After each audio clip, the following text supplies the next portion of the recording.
Esse é o Ancapsu e nós vamos falar agora do dólar que subiu de novo, apesar do Banco Central fazer mais um leilão de dólares, o dólar continua subindo e pior, não é a única notícia ruim não, tá? A taxa Selic, a previsão é que ela vai subir até o final do ano, até o início de 2025 para 11,50%. E por que isso?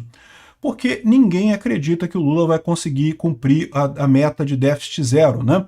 Olha só como é que estão as coisas aqui. A varinha mágica do Lula. O Lula está criando um monte de programas populistas de gás, né, de entregar gás para os brasileiros de graça, não sei o que lá. O Silveira está dizendo que o setor elétrico brasileiro está à beira de um precipício, e está mesmo, né, ou seja, está arriscado faltar luz. A Previdência tem recorde no orçamento, vai gastar muito mais dinheiro ainda. E o pior de tudo, o governo Lula amplia indicações políticas na Petrobras, ou seja, o governo Lula continua botando os apadrinhados políticos nas empresas públicas todas para o pessoal ganhar dinheiro e coisa e tal, ou seja, torrando dinheiro com coisas inúteis, né?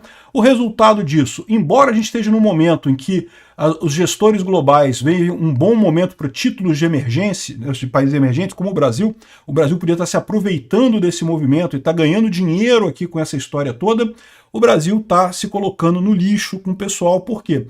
Porque justamente o governo gasta demais, não consegue equilibrar as contas, está mais do que claro que vai dar merda mais adiante, está gastando mais e a taxa Selic vai subir mais ainda, o que vai tornar mais difícil a situação do governo. Aqui, ó, ninguém acredita que o governo vai conseguir manter o déficit zero. Ele precisa achar 168 bilhões a mais em 2024 para fechar as contas. E não vai conseguir. Não está conseguindo de jeito nenhum. E não vai diminuir os gastos dele de forma alguma por causa das eleições. Ele sabe que está perdendo as eleições de 2024, está perdendo feio e teme perder ainda pior. Então esse é o grau de desespero que tem com esse pessoal. E sabe quem vai pagar por isso? Vai ser a gente, meu amigo. Vão ser décadas, vão ser gerações de brasileiros pagando o custo de alguns idiotas terem votado 13 em 2022. Essa notícia foi sugerida por o banqueiro anarquista, calvície extrema libertária do Xandão e várias outras pessoas. Obrigado aí ao pessoal que sugeriu as notícias lá no nosso site, no visãolibertaria.com, e obrigado a você que está assistindo o nosso vídeo. Se você gosta do nosso conteúdo, por favor, deixa o seu like, se inscreva aqui no canal, né? Pois bem, como vocês sabem, a gente tem acompanhado aí os números americanos, e a situação lá está melhorando, ou seja, muito provavelmente na próxima reunião do Fed, agora em setembro, o Fed irá pela primeira vez baixar as taxas de juros lá nos Estados Unidos. É uma coisa muito positiva para todo mundo, tá? Isso injeta mais dinheiro na economia, faz o crescimento econômico ser maior, melhora a situação toda dos Estados Unidos e do resto do mundo também, né? Porque o dólar ainda é a moeda mundial no final das contas, então ainda deve ajudar o resto do mundo também, né? E particularmente deve ajudar os países emergentes. Por quê?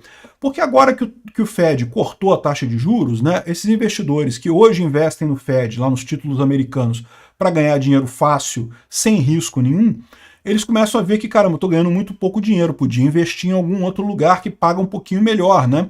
É lógico, quem investe em títulos americanos não vai vir para o Brasil, mas esse cara pode sair dos Estados Unidos e, sei lá, para o México, que tem um perfil de crédito melhor que o Brasil, ou para o Canadá e coisa e tal, e no final dessa fila, os países que estão nesse risco médio podem acabar vindo para o Brasil, no final das contas. O Brasil é um país de alto risco, né? Seria uma oportunidade excelente aqui no Brasil para movimentar a economia, para a gente ter mais dinheiro por aqui. O problema todo é esse, né? Será que o pessoal vai ter confiança de investir no Brasil? A gente está vendo toda essa lambança do Alexandre de Moraes com o Elon Musk e coisa e tal, e muita gente lá fora já está perguntando realmente se se vale a pena investir no Brasil, porque com esse grau de insegurança jurídico, realmente é uma coisa a se perguntar, né? Pô, afinal, os juízes estão desobedecendo a lei para prejudicar negócios americanos aqui no Brasil. O que mais eles não podem fazer além disso, né? Já é coisa típica de República de Bananas mesmo, esse tipo de coisa, né? Como eu falei num vídeo que eu acabei de gravar, mas só vou publicar amanhã, então vocês não vão ficar sabendo, mas amanhã vocês vão ver o vídeo, vão ver o que eu estou falando. O que acontece? Já está todo mundo dizendo que os dois estão errados, o Elon Musk está errado e o Alexandre de Moraes está errado também. É o mesmo papo que vem esse pessoal isentão falar da Ucrânia e da Rússia. Não, os dois estão errados e coisa e tal, né? Não, olha só, quando os dois lados estão trocando violência, quando estão se agredindo entre si, a pergunta que se deve fazer é: quem começou? Quem que foi a origem da agressão? E a origem da agressão, no caso, entre Musk e Moraes, foi o Alexandre de Moraes, evidentemente, que começou a tomar decisões absurdas, fora da lei, sem embasamento legal, para mandar fechar contas no Twitter por desespero político do Alexandre de Moraes, né? Então, no final das contas, essa é a situação. Então, existe um culpado por isso. O culpado é quem começa a agressão, sempre. Não é, mesmo que os dois estejam um agredindo o outro agora, quem começou é que está errado, né? Enfim, seria um momento positivo para o Brasil. Vai ser? Não sabemos. Eu acho que não. Por quê? Porque tudo indica que continuam tirando investimento do Brasil nesse momento, e a piora da dívida pública, apesar dos leilões do Banco Central, está caindo a Ibovespa, subindo o dólar, e a visão do JP Morgan é que a taxa Selic ainda vai ter que aumentar mais ainda para 11,5%, hoje está em 10,5%, então vai ter que aumentar mais um ponto percentual por conta justamente da gastança do governo Lula, né? E aí você fala, poxa, mas caramba, repare, isso aqui não estamos falando desse caso do Elon Musk com coisa lá, por quê? Porque o pessoal está achando que em algum momento o Alexandre de Moraes vai voltar atrás e vai restabelecer a isenção nessa história, não vai mais culpar a Starlink por problemas do X, né? Não sabemos se isso é verdade, vamos ver o que vai acontecer daqui para frente, né? O fato, isso daqui, é independente desse caso do Alexandre de Moraes, você tem os problemas do governo Lula. O Lula é um gastador, o Lula, a ideologia do Lula não tem ideologia nenhuma, ele não tem nenhum plano para o Brasil. O que ele quer é torrar dinheiro como se não houvesse amanhã.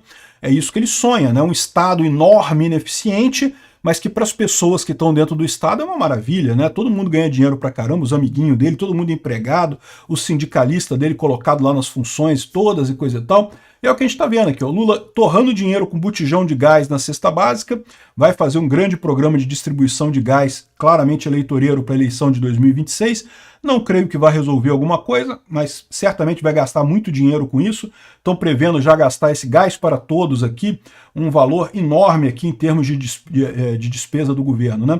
O que eu acho disso? Por que isso é errado? O errado porque o Lula poderia pegar esse dinheiro e dar na mão das pessoas. Se a pessoa acha que é melhor com esse dinheiro comprar gás, ela compra gás. Se ela achar que é uma outra coisa melhor, ela gasta com outra coisa que ela está precisando de verdade. Toda vez que o governo fecha as opções da pessoa, não, eu vou dar gás, tem que ter gás, coisa e tal, isso gera ineficiência. Vai ter gente que vai estar pegando gás para, nem precisava, mas está pegando, já que é de graça mesmo, vou pegar e coisa e tal. E aí, ou seja, você tem ineficiência econômica no final das contas, né? Aqui, ó, mas não é só isso, a gente está encaminhando para uma grande crise elétrica aqui no Brasil, né? As chuvas estão poucas, né? Está com pouca chuva no Brasil. Com isso, o nível dos reservatórios está baixando, já aconteceu isso inclusive no governo Bolsonaro, já estamos com bandeira vermelha na conta de luz de novo, e agora o Lula ainda fez um monte de lambança de ajudar a empresa dos irmãos Batista lá, a JBS lá, né, com o braço de gás da empresa deles lá, né, para ajudar a Venezuela, também comprar a energia elétrica da Venezuela cara pra caramba. Ou seja, com isso tudo, a gente está com o setor elétrico agora à beira do precipício, né? Olha o problema que vai ter, o governo vai ter que botar mais dinheiro, ou vai cobrar mais caro da gente, né? Não é só isso. A Previdência está tendo recorde de gastos, né? Evidentemente que sim. Cada vez mais a população vive mais, o que é uma coisa positiva, evidentemente, mas isso torna um problema com esse esquema de Ponzi que é a Previdência brasileira, né? O INSS é um esquema pirâmide, né? Quando começa a sair mais gente do que entrar, sair mais dinheiro do que entrar, quebra esquema Ponzi. E é o que está acontecendo, as pessoas estão vivendo mais, estão usando mais tempo a aposentadoria delas e não tem tanta gente entrando no esquema, né? E pior, o pior de tudo é o que eu falo, essas indicações políticas do Lula, porque são ruins por dois aspectos. Primeiro é ruim, porque é um cara inútil, um sindicalista de merda que não sabe fazer nada, um monte de sindicalista de merda que não sabe fazer nada, que o Lula indica nas estatais todas ali, então já tem esse problema dos caras ganharem dinheiro à toa. E segundo, esses caras, eles sentam lá na mesa deles lá, e ao invés de se contentar em não fazer nada e só ganhar o salário, eles resolvem fazer coisas. E aí é pior ainda, porque são incompetentes, vão fazer merda, mais uma vez destruição de valor, que vai acabar a gente tendo que pagar isso daqui, né? E pior do que isso, estão fazendo mais orçamento de 2025 com 2 bilhões para novas vagas no governo federal. O Lula quer fazer aquele showzão dos concursados, né? Fez aí o concurso público unificado, não sei o que lá, quer contratar um monte de gente, não sei o que lá. De novo, um monte de gente que vai ser tirada da iniciativa privada, onde geraria valor para a sociedade, e vai ser colocada num emprego que consiste em sentar na cadeira, na melhor das hipóteses. Se resolver fazer mais coisa além de sentar em cadeira, pode piorar ainda mais a situação, né? Ou seja, já está em 168 bilhões que o governo precisa achar para fechar as contas esse ano. Não vai conseguir, né? Não vai conseguir fazer isso. A situação está crítica, estamos caminhando para o buraco. Num momento que a gente poderia estar se dando bem pra caramba. Obrigado por assistir o vídeo até o final. Além de curtir, compartilhar e se inscrever no canal, considere se tornar patrocinador com valores a partir de R$ 1,99. Clique no botão Seja Membro abaixo para saber as condições e vantagens de patrocinar o canal. Mais informações sobre o nosso projeto, visite nossos sites indicados na tela.